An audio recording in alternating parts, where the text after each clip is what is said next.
Class 12 Political Science, 3rd semester, Chapter 3, Unit 3, Part 5 অভিবাসন ও দারিদ্রতা। আজকের ভিডিওতে আমরা অভিবাসন ও দারিদ্রতা নিয়ে আলোচনা করব। তাহলে অভিবাসন কি? অভিবাসন বলতে বোঝায়, অভিবাসন হলো কোনো ব্যক্তি বা জনগোষ্ঠীর বসবাসের স্থায়ী বা অস্থায়ী আবাসস্থল পরিবর্তন করে অন্য স্থানে স্থানান্তর হওয়া। মানে কোনো একটা ব্যক্তি একটি স্থানে থাকতো, ওই স্থান থেকে স্থানান্তরিত হয়ে অন্য একটি স্থানে বসবাস শুরু করছে, ওটাই অ্যাকচুয়ালি অভিবাসন।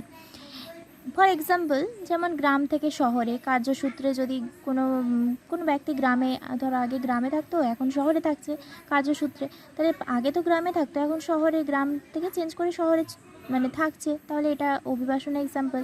তাছাড়া দেশ থেকে বিদেশে শিক্ষার উদ্দেশ্যে অনেক মানুষ কিন্তু দেশ থেকে বিদেশে যায়, আমেরিকাতে পড়তে যায়, তো সেক্ষেত্রে এটা একটা এক্সাম্পল, দেশ থেকে বিদেশ যাওয়া, গ্রাম থেকে শহরে যাওয়া। সংজ্ঞা অভিবাসনে তাহলে অ্যাকচুয়ালি সংজ্ঞা কি?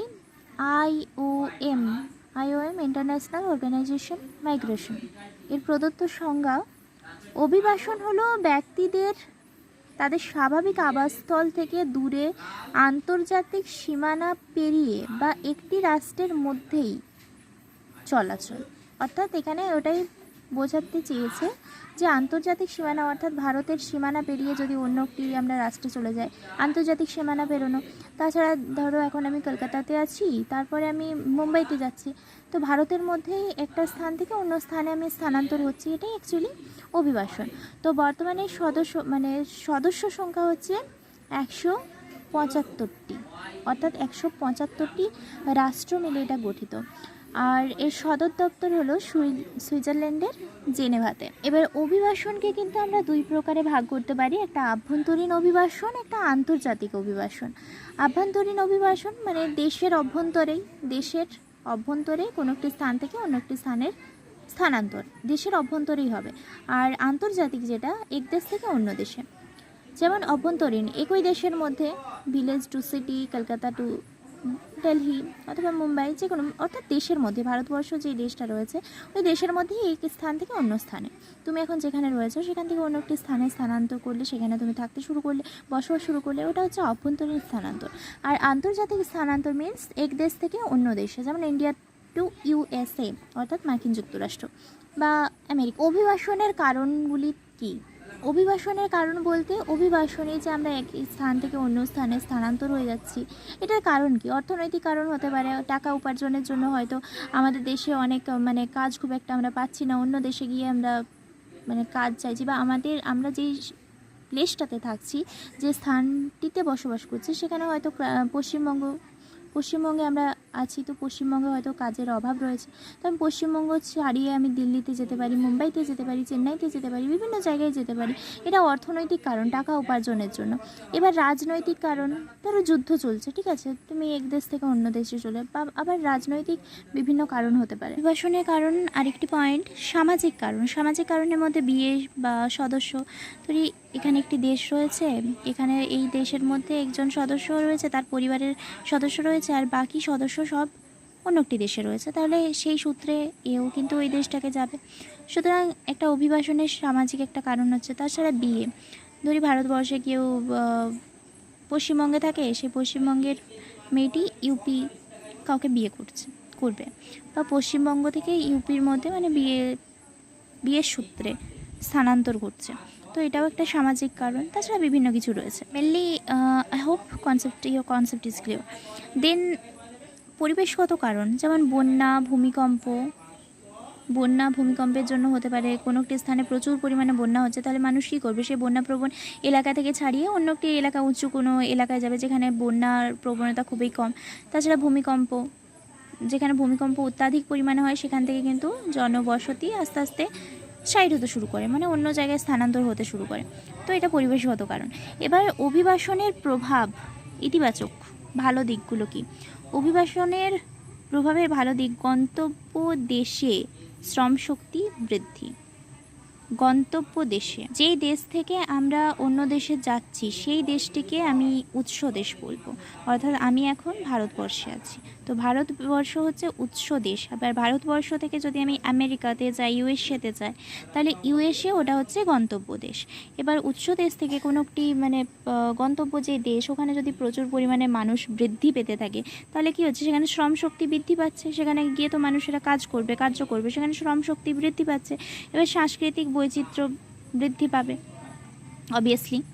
দেন অভিবাসনের নেতিবাচক দিক, নেতিবাচক বলতে খারাপ দিকগুলো কি?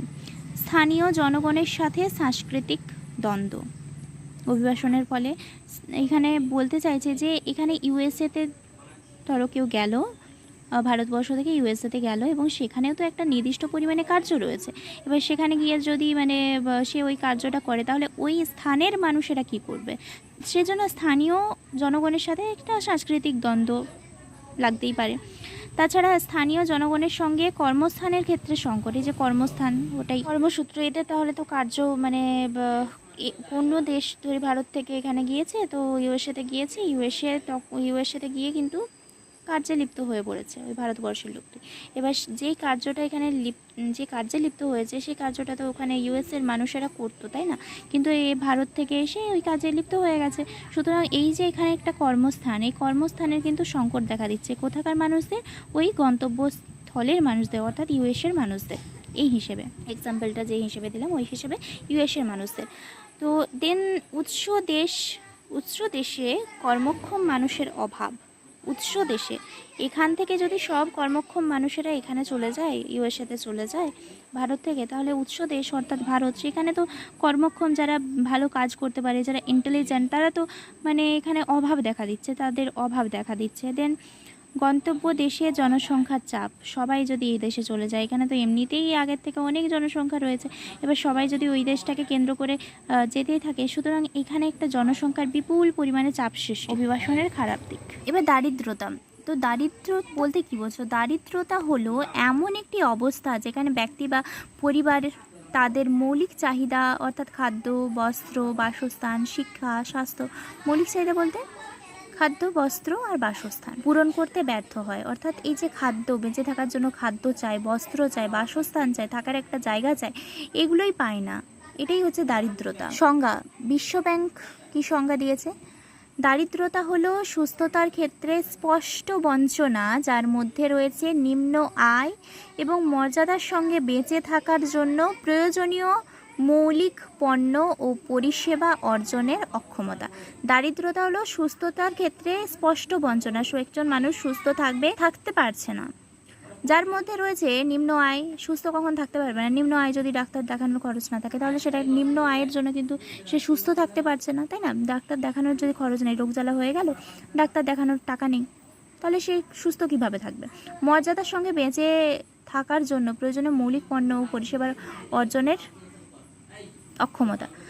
তো সমাজে দেখবে, সমাজে তাদেরই মর্যাদা আছে যাদের অত্যাধিক পরিমাণে টাকা পয়সা রয়েছে, যাদের একটা নির্দিষ্ট মানে মিডল ক্লাস ফ্যামিলিরও একটা সম্মান মর্যাদা রয়েছে, কিন্তু যাদের একবারেই কিছু নেই, তাদের সম্মান মর্যাদা কোনো কিছুই। সুতরাং এটি একটি দারিদ্র। দেন অমাত্য সেন প্রদত্ত সংজ্ঞা। দারিদ্রতা হলো কেবলমাত্র আয়ের ঘাটতি নয়, বরং মানুষের বেঁচে থাকার জন্য ন্যূনতম সক্ষমতার অভাব। দারিদ্রতা হলো কেবলমাত্র আয়ের ঘাটতি নয়, যে টাকা ইনকাম করতে পারছে না, অমর্ত্য সেন এটা বলেছে যে টাকা ইনকাম করতে পারছে না, সেই জন্য যে দারিদ্রতা, এটা কিন্তু নয়, বরং মানুষের বেঁচে থাকার জন্য ন্যূনতম সক্ষমতার অভাব। মানুষের বেঁচে থাকার জন্য যা যা প্রয়োজন সেটার অভাব, যেমন একটা সম্মানের প্রয়োজন, টাকা পয়সারও অবশ্যই প্রয়োজন, তাছাড়া খাদ্য, বস্ত্র, থাকার একটা ভালো জায়গা, এই সমস্ত দিকটা বোঝাচ্ছে।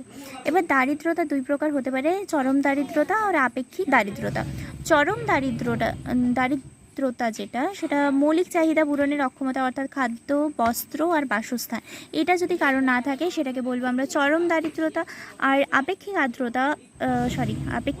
দারিদ্রতা, এটা সমাজের ধন বৈষম্য। আমরা বলি না, যাদের টাকা আছে, যারা মিডিল ক্লাস ফ্যামিলি, তারা চাই যেন আমার আরও টাকা হোক, যারা একটু আপার, তারা চাই যেন আরও টাকা হোক, আর যারা নিম্নমানের তারা তো চাইবেই, তারা মানে মেখে খেয়ে বস্ত্র পরিধান করে বাসস্থান এটুকু হলেই তাদের যথেষ্ট। কিন্তু তাদেরও মানে এটা হয়তো জোটে না, এমনও কিছু পরিবার রয়েছে খাওয়ার জন্য বেশি কিছু জোটে না, এখনও রয়েছে ওরকম কিছু। তো সেক্ষেত্রে যে ধন বৈষম্য, যাদের যা আছে তার থেকে বেশি তারা চায়, এটা একটা দারিদ্রতা। ওকে, এবার দারিদ্রতার বিভিন্ন কারণ কি? এই যে দারিদ্রতায় মানে অনেকেই ভুগছে, এটা কারণ কি? বেকারত্ব বৃদ্ধি, জনসংখ্যা বৃদ্ধি পেলে কী হচ্ছে? যেখানে মানুষেরা কাজ করে খাবে সেই কার্য তো মানে পূরণ হয়ে যাচ্ছে, কার্যস্থান তো পূরণ হয়ে যাচ্ছে, পুরোপুরি ভরপুর হয়ে যাচ্ছে। তাহলে বাকি মানুষ যারা রয়েছে, এত সংখ্যক মানুষ, 2011 সালের গণনা অনুযায়ী 121 কোটি মানুষ, তো এত মানুষ কিভাবে কর্মক্ষেত্রে যুক্ত হবে?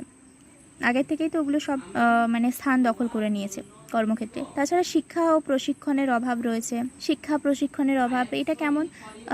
কিছু মানুষেরা আছে যারা দেখবে বাচ্চা নিতেই থাকে। কেন নিতে থাকে? ওরা এটা ভাবে যে যত বেশি সংখ্যক সদস্য হবে তত বেশি সংখ্যক মানুষেরা কার্য করতে পারবে, বা কার্য করলে প্রচুর সংখ্যক টাকা আসবে। কিন্তু ওরা এটা ভাবে না যে অনেক সংখ্যক যদি মানুষ থাকে, পরিবারে যদি অনেক সংখ্যক সদস্য থাকে, তাহলে তাদের তো অনেক সংখ্যক খাবারও তো অনেক লাগবে, তাই না?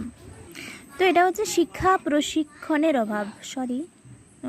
ব্যাকগ্রাউন্ড সাউন্ডের জন্য। শিক্ষা প্রশিক্ষণের অভাবের জন্যই কিন্তু এটা হয়। কেননা শিক্ষা প্রশিক্ষণ অর্থাৎ তাদের মধ্যে যদি সঠিক শিক্ষা থাকতো, অর্থাৎ এই ধারণাটা যদি মানে না থাকতো যে বেশি সংখ্যক সদস্য হলে মানে বেশি সংখ্যক টাকা উপার্জন হবে, এমন কিন্তু কোনো মানে নেই।